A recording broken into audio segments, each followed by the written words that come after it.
오늘 함께 나눌 하나님 말씀은 디도서 1장 1절부터 4절까지입니다. 오늘부터는 디도서를 강의하도록 하겠습니다. 디도서 1장 1절부터 4절까지의 말씀.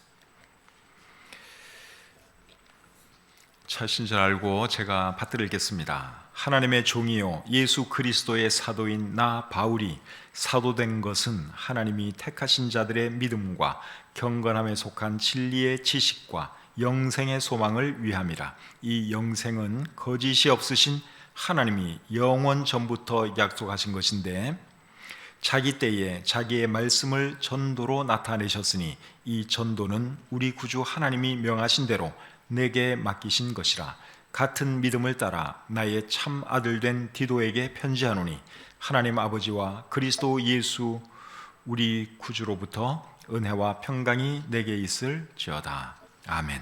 하나님, 저들을 구원해 주셔서 감사합니다. 영원한 천국의 소망 가지고 살아가게 해주신 것 감사합니다. 하루하루 살아갈 때 하나님께서 우리를 은혜와 평강으로 지켜주셔서 감사합니다. 또 귀한 주일을 허락해 주시고 이곳에 모여서 우리 하나님을 예배합니다. 하나님, 우리의 예배를 받아주시고 또 예배를 통해서 우리의 삶이 변화되고 더욱더 하나님을 잘 알아가는 시간 되게 해 주시옵소서. 코로나로 인하여 여러 가지 많이 위축되어 있고 예배 생활에도 많은 지장이 있지만 그래도 하나님, 이제는 우리 성도님들에게 믿음 주셔서 또 예배 현장에 나오시도록 하나님께서 그 마음들을 감화감동해 주시옵소서. 지금까지 우리 성도님들 한 분도 코로나에 감염되지 아니하고 건강한 가운데 살아가게 해주신 것 감사합니다. 참 건강히 주지 못한 분들도 계시긴 하지만 그래도 그분들 위해 하나님께서 은혜로 함께해 주시옵소서. 부족한 종이 말씀 전할 때 함께해 주시고 오늘부터 시작되는 이 디도서 말씀 하나님께서 축복해 주셔서 참 이 말씀을 통해서도 큰 은혜 받고 또 우리의 삶에 큰 도움이 되게 해 주시옵소서. 모든 것 감사드리며 예수님의 이름으로 기도드립니다. 아멘. 자리에 앉겠습니다. 오늘은 디도서 1장 1절부터 4절까지의 말씀을 본문으로 해서 믿음과 지식과 소망을 위함이라, 이런 제목으로 말씀 전하기를 원합니다. 디도서는 사도 바울이 디도라는 사람에게 쓴 편지입니다. 디도에 대해서 사도 바울이 나의 참 아들이라 그렇게 표현을 하고 있습니다. 4절을 한번 보겠습니다. 같은 믿음을 따라 나의 참 아들 된 디도에게 편지하노니. 디도에 대해서 뭐라고 불렀어요? 나의 참 아들이라고 불렀죠. 이런 것을 보면 바울이 디도를 참 사랑하고 아꼈던 것을 우리가 볼 수 있습니다. 사도 바울이 디모데에게도 이런 비슷한 말을 한 것이 우리 성경에 나오지요. 디모데전서 1장 2절을 보시면 믿음 안에서 참 아들 된 디모데, 이런 표현이 나옵니다.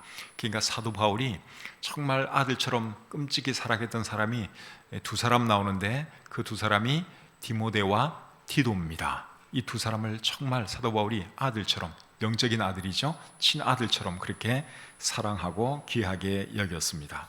오늘 이 본문이 기록될 당시에 디도는 그레데라고 하는 섬에서 사역을 했습니다. 디도서 1장 5절에 그렇게 나오죠.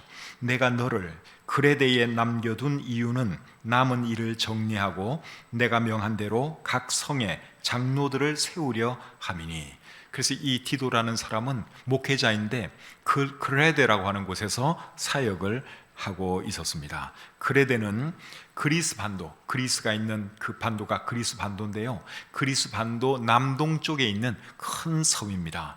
그리스에 속한 섬인데 그리스의 많은 섬들 중에서 가장 큰 섬이 그레데 섬입니다. 우리나라 제주도의 4배 정도 큽니다. 그러니까 굉장히 큰 섬이지요. 표준 세번역 성경과 우리말 성경에는 그레데라고 안 돼 있고 크레타라고 되어 있습니다. 크레타 섬.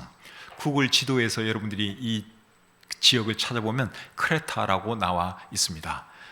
근데 우리 옛날 이 개역 개정에서는 그레데 이렇게 번역을 했고, 최근에 나오는 성경들은 이제 오늘날 우리가 보는 그 지도와 똑같은 이름으로 크레타라고 하는 말로 번역이 되어 있습니다. 그래서 디도가 그 그레데 섬에서, 크레타 섬에서 사역을 하고 있었죠. 그런데 이 디도는 유대인이 아니고 헬라인입니다. 사도 바울은 유대인이었죠. 그런데 이 디도는 헬라인이었습니다. 갈라디아서 2장 3절 말씀에 그런 것이 나오는데, 갈라디아서 2장 3절을 보시면 이렇게 기록되어 있습니다.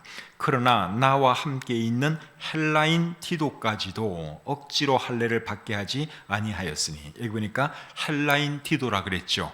이 사람은 유대인이 아닙니다. 헬라인입니다. 헬라인은 그리스 사람이라는 말이죠. 근데 우리 신약 성경에서는 헬라인을 그리스 사람 뭐 그런 뜻으로 쓰기도 하지만, 때로는 유대인 아닌 이방 사람을 그냥 일반적으로 헬라인이다 그렇게 표현하기도 합니다. 유대인이나 헬라인이나 이런 식으로, 유대인이나 비그리스도인이나 이제 이런 의미죠. 근데 제가 볼 때 이 디도는 정말 그리스 사람 같습니다. 왜 그렇게 생각하는가 하면, 이분이 그레데 섬에서 사역을 했는데, 그레데는 오늘날에도 그리스 섬입니다. 그러니까 이분은 진짜 말 그대로 그리스 사람 같아요. 그리고 물론 당연히 이방인이죠. 디모데는 유대인이었습니까? 헬라인이었습니까? 사도 바울이 사랑하는 영적인 아들이 디모데였는데, 디모데는 유대인이었어요? 헬라인이었어요? 힌트를 드릴게요. 어머니는 유대인이고 아버지는 헬라인이에요. 유대인입니까? 헬라인입니까? 그런 경우에 유대 사람은 유대인으로 봅니다. 유대인들은 어머니가 유대인이면 그 자식도 유대인이에요. 유대인들의 관념은 그겁니다. 어머니가 자식에게 더 민족 정신 이런 것을 강하게 영향을 끼친다고 유대인들은 생각하는 것 같아요. 그래서 디모데는 아버지는 헬라인이었지만 어머니, 외할머니가 유대인이었기 때문에 디모데는 유대인입니다. 그런데 또 다른 바울의 영적인 아들 디도는 헬라인이었습니다. 이방 사람이었습니다.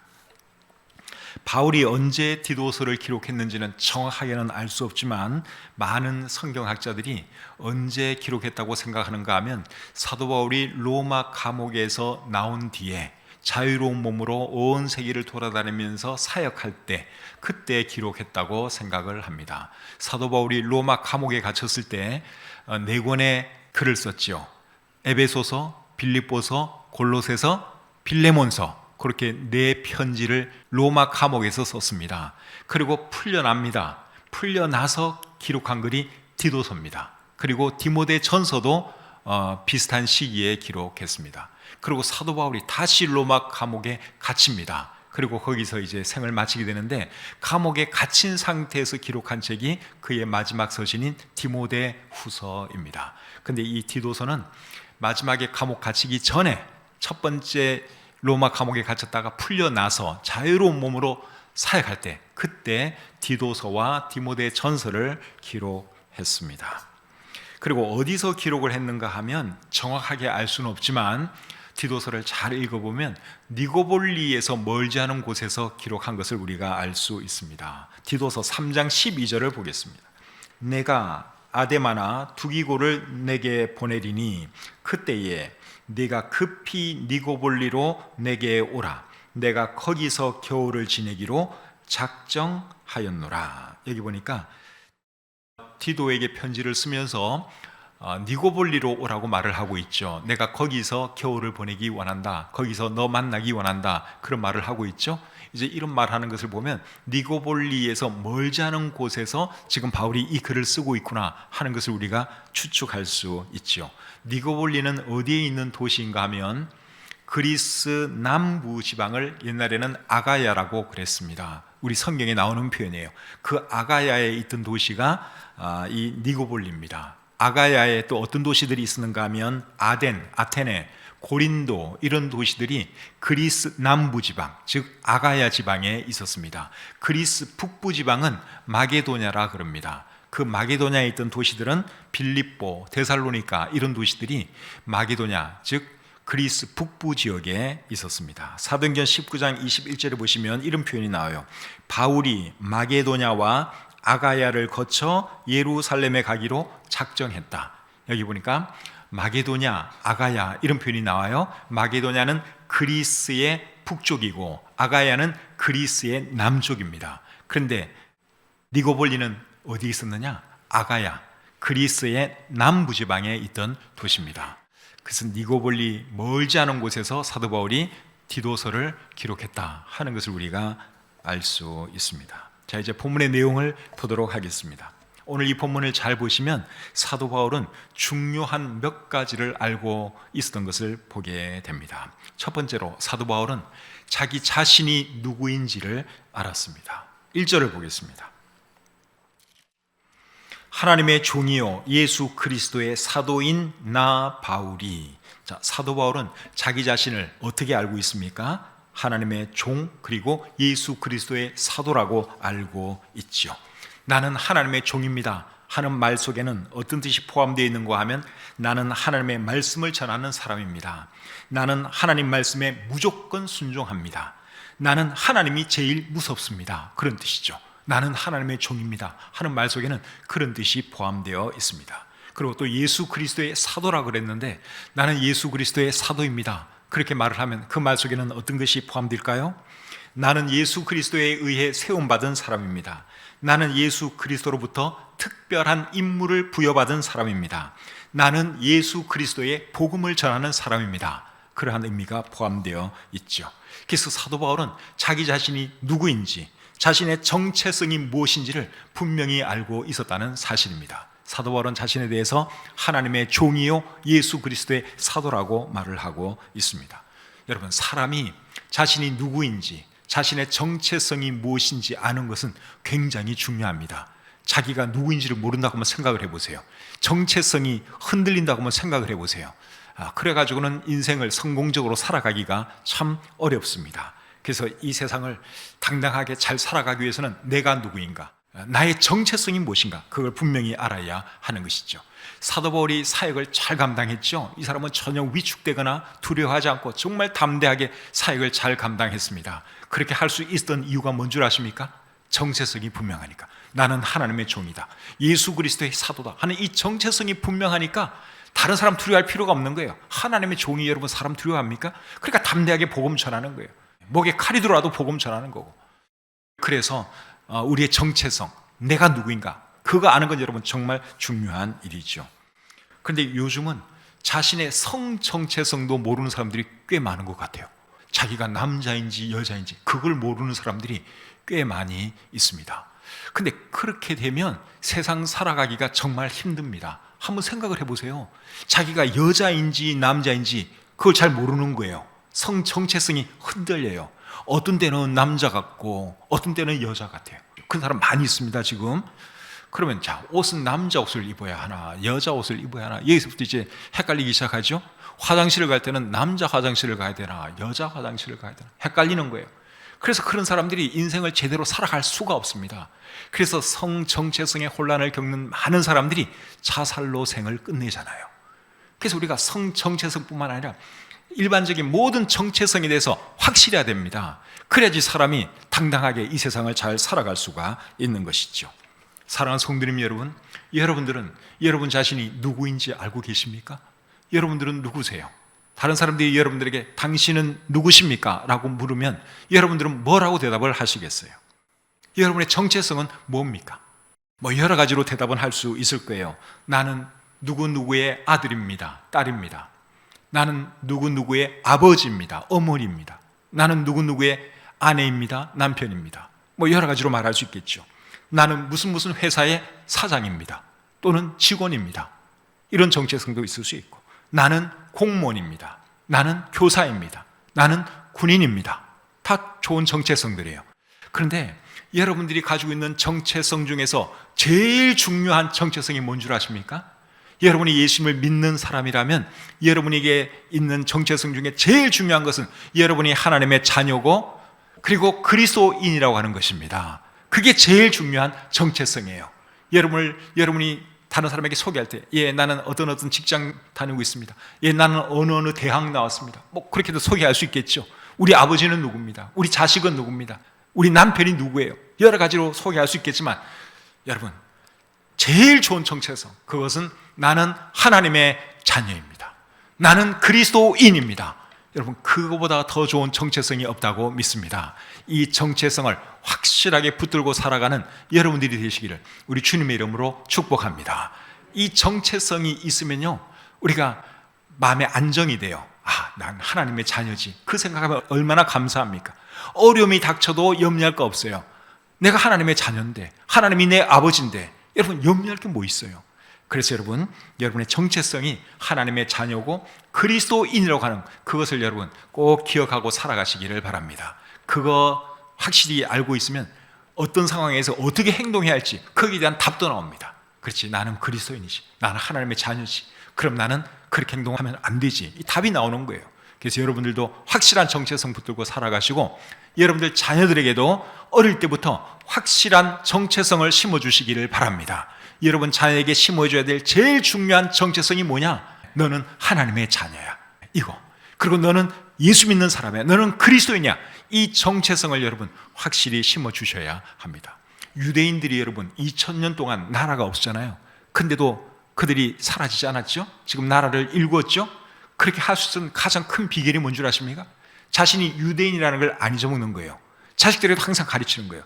너는 유대인이야, 우리 집안은 다 유대인이야, 우리는 여호와 하나님을 섬겨야 돼, 우리는 토라 말씀을 지켜야 돼. 계속 가르치는, 2000년 동안 가르쳤어요.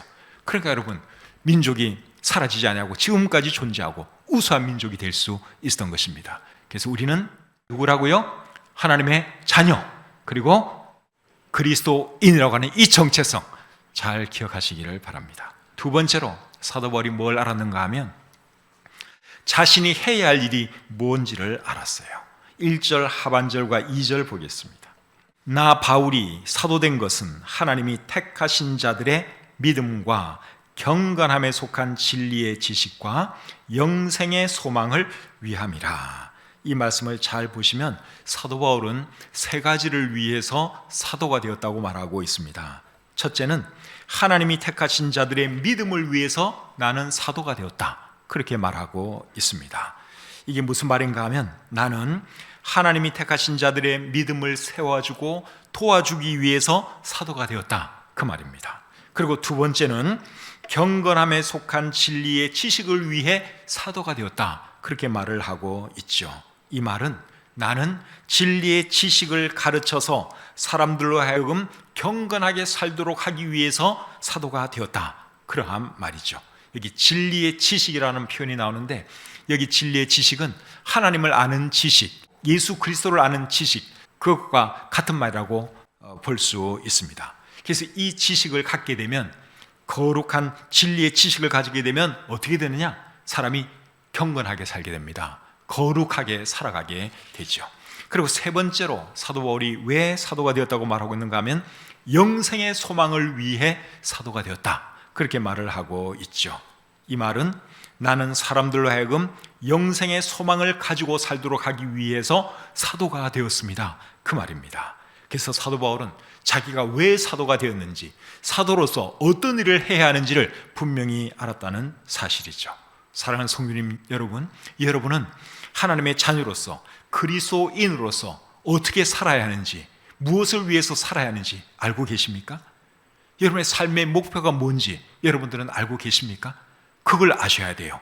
그래서 기본적인 정체성은 나는 하나님의 사람이다, 그리스도인이다, 하나님의 자녀다, 이 정체성이 중요하고, 그 다음에 알아야 될 것은 그러면은 내가 어떻게 살아야 할 것인가, 무엇을 위해서 살아야 할 것인가, 그걸 여러분들이 아셔야 됩니다. 사도 바울은 그걸 분명히 알고 있었죠. 사도로서 내가 해야 할 것은 이것이다, 세 가지를 딱 말을 했어요. 그래서 우리도 하나님의 자녀로서 그리스도인으로서 어떻게 살아야 할 것인가, 그걸 알아야 되는데 어떻게 살아야 할까요?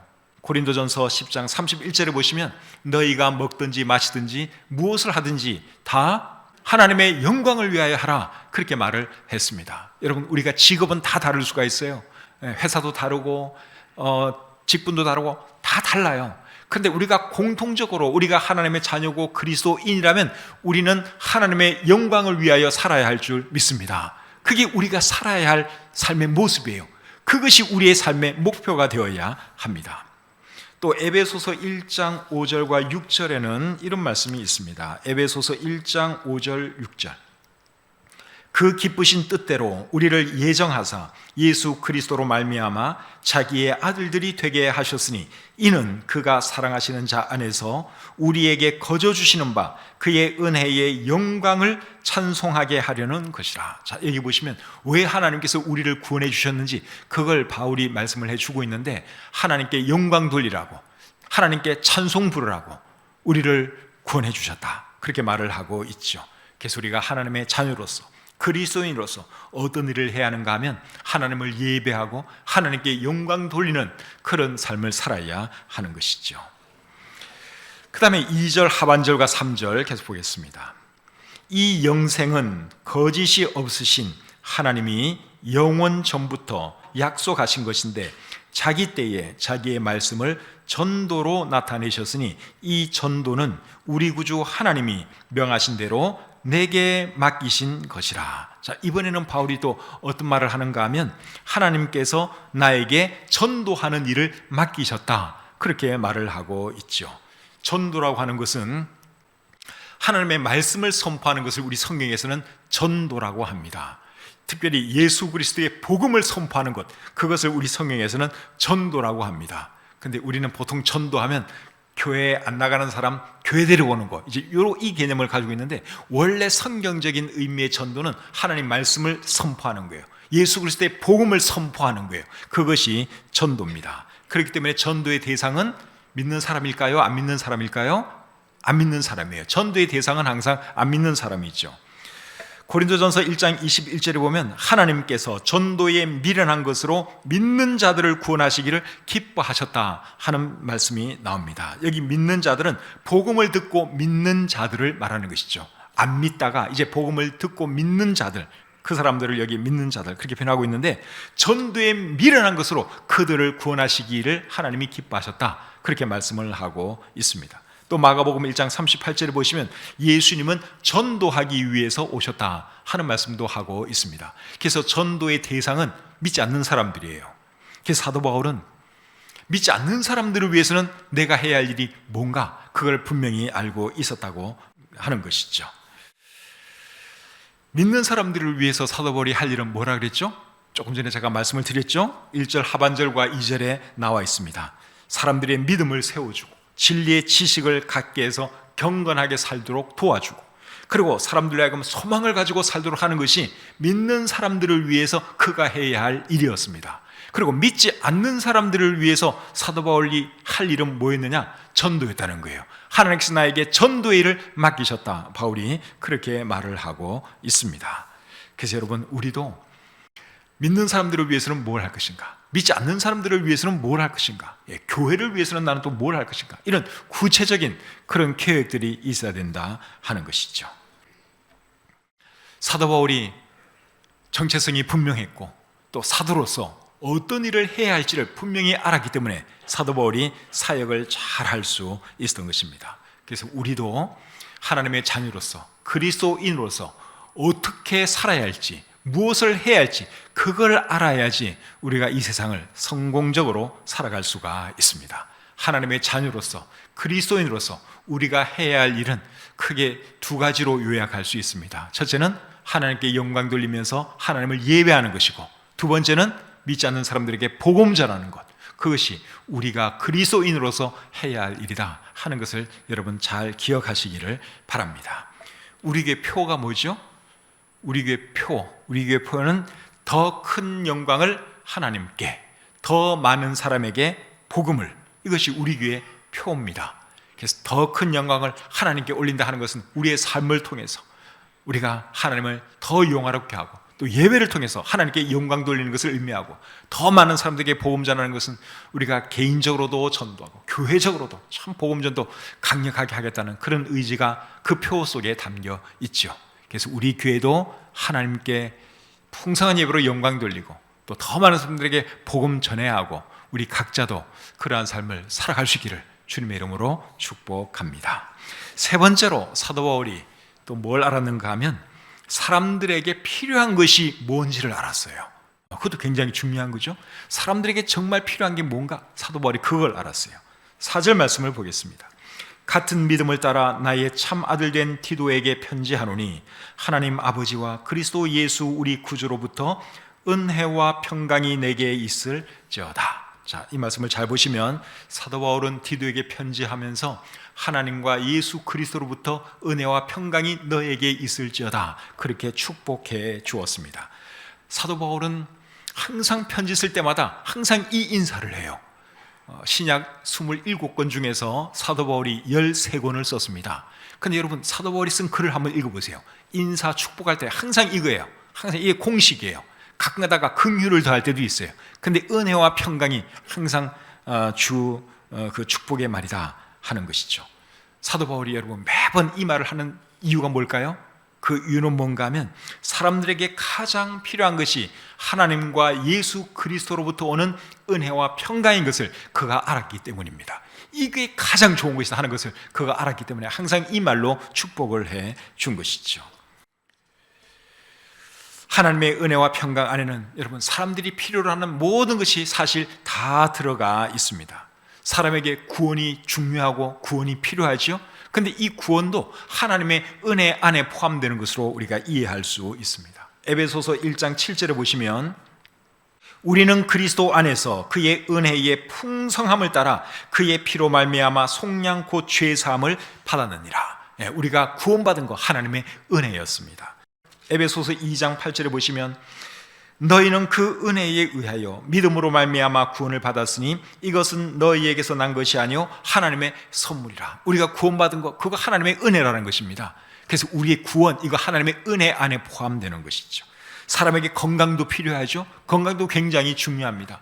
근데 이 건강도 하나님의 은혜 안에 포함되는 것으로 이해할 수 있습니다. 왜냐하면 하나님께서 건강 주시지 않으면 우리가 건강할 수가 없잖아요. 그러니까 건강도 사실은 하나님의 은혜 안에 포함되는 개념이라고 볼 수 있는 것이죠. 사람에게 물질도 필요하죠. 물질 없이는 우리가 살아갈 수가 없습니다. 그런데 물질도 결국 누가 주시는 겁니까? 하나님이 주시는 것이죠. 마음의 평안도 여러분 정말 중요해요. 물질보다 더 중요한 것은 마음의 평안이라고 할 수 있습니다. 그런데 마음의 평안도 결국은 누가 주시는 거냐? 하나님이 주시는 거죠. 하나님께서 은혜로 주시는 것이 마음의 평안입니다. 시편 29편 11절에 보면 여호와께서 자기 백성에게 평강의 복을 주시리로다 말씀하고 있습니다. 127편 2절에 보시면 여호와께서 그의 사랑하시는 자에게는 잠을 주신다 그랬습니다. 마음의 평안이 있어야지 잠을 자는 거죠. 그것도 하나님이 주시는 거예요. 내가 자고 싶다고 해서 여러분 자지는 줄 아세요? 그렇지 않아요. 하나님이 마음에 평안을 주셔야지 우리가 행복하게 평안하게 잠도 잘 수 있습니다. 이사야 26장 3절에 보시면 주께서 심지가 견고한 자를 평강하고 평강하도록 지키신다 말씀하고 있습니다. 평강도 하나님이 주시는 거예요. 마음의 평안, 그 하나님께서 주시는 선물입니다. 요한복음 14장 27절에서 예수님은 또 이렇게 말씀하시죠. 평안을 너에게 끼치노니 곧 나의 평안을 너에게 주노라. 내가 너에게 주는 것은 세상이 주는 것과 같지 아니하니라. 너희는 마음에 근심하지도 말고 두려워하지도 말라. 예수님께서 우리에게 평안을 주시겠다고 약속하고 계십니다. 근데 이 평안도 결국 하나님께로부터 오는 하나님의 선물이다 하는 것이죠. 그래서 사람들이 필요로 하는 모든 것이 하나님의 은혜와 평강 속에 다 포함되는 것들입니다. 그런데 사람들이 그걸 몰라요. 사람들이 돈이 좋다고 돈 열심히 쫓아다닙니다. 돈만 추구하면 돈 버는 걸로 생각을 합니다. 근데 그렇게 됩니까? 그렇게 안 돼요. 하나님이 돈 주셔야지 돈이 생기는 것이지 아무리 여러분 열심히 일하고 열심히 돈 쫓아다니 보세요. 그게 돈 벌어지는가? 하나님이 돈도 주셔야지 돈이 생기는 것입니다. 건강도 마찬가지예요. 여러분 열심히 운동하고 또 맛있는 거 먹고 몸에 좋은 거 먹으면 무조건 다 건강해집니까? 반드시 그런 거 아니에요. 얼마 전에 우리나라에서 유명한 축구선수 한 분이 또 췌장암으로 세상을 떠났던데 그분이 여러분 운동을 안 해서 병 걸렸겠습니까? 그분이 음식을 시원찮게 먹어서 병 걸렸겠어요? 그래서 이 건강도 여러분 하나님께 주시는 선물이라는 것입니다. 어떤 사람은 진짜 빈약하게 음식을 먹는데도 불구하고 건강하게 잘 사람이 있고 어떤 사람은 정말 운동도 열심히 하고 좋은 음식만 골라 먹는데도 또 빨리 떠나는 분도 계세요. 그러니까 이 모든 것이 하나님께서 우리에게 주시는 선물이다 하는 것이죠. 그래서 사도 바울은 사람에게 정말 필요한 것이 무엇인가? 사도 바울이 가만히 생각해 봤더니 그게 하나님의 은혜와 평강인 것을 그가 알게 되었습니다. 그래서 늘 만나는 사람들마다 하나님의 은혜와 평강을 빕니다. 바울이 그렇게 축복하고 그렇게 복을 기원해 준 것이죠. 사랑하는 성도님 여러분, 사람들에게 필요한 게 하나님의 은혜와 평강입니다. 우리에게도 그게 필요하고요. 그래서 우리가 주변 사람들에게 하나님의 은혜를 말하고 하나님의 평강을 빌어주고 그런 일을 우리가 해야 하는 것이죠. 사도 바울은 오늘 이 본문에서 세 가지를 분명히 알았어요. 첫째는 뭡니까? 내가 누구인가? 나의 정체성이 무엇인가 그걸 알았고, 두 번째는 내가 사도로서 해야 할 일이 무엇인지 그걸 알았습니다. 그리고 세 번째는 사람들에게 가장 필요한 것이 무엇인가 그걸 그가 알고 있었어요. 오늘 우리도 세 가지 정체성이 뭔지 다시 한번 생각해 보시고, 그리고 내가 하나님의 사람으로서 어떻게 살아야 할까, 뭘 하면 살아야 할까 그거 한번 잘 생각해 보시고, 그리고 하나님의 은혜와 평강을 우리가 추구하고 또 사람들에게 축복해 주고 그렇게 살아가시기를 주님의 이름으로 축복합니다. 기도하겠습니다. 하나님 감사합니다. 디도서 말씀을 통해서 또 귀한 것 가르쳐 주시니 참 감사합니다. 하나님 말씀 잘 들었사오니 우리가 분명한 정체성을 가지고 살아갈 수 있도록 도와주시고, 또 하나님 기뻐하시는 일들 하면서 우리가 이 한평생 살아가게 해 주시옵소서. 우리에게 하나님께서 은혜와 평강의 선물 주신 것 감사합니다. 또 우리 주변에 아직 주님을 알지 못하는 분도 많이 계시는데 주님의 은혜와 사랑을 전하면서 살아가는 우리가 되게 해 주시옵소서. 주신 말씀을 감사드리며 예수님의 이름으로 기도합니다. 아멘.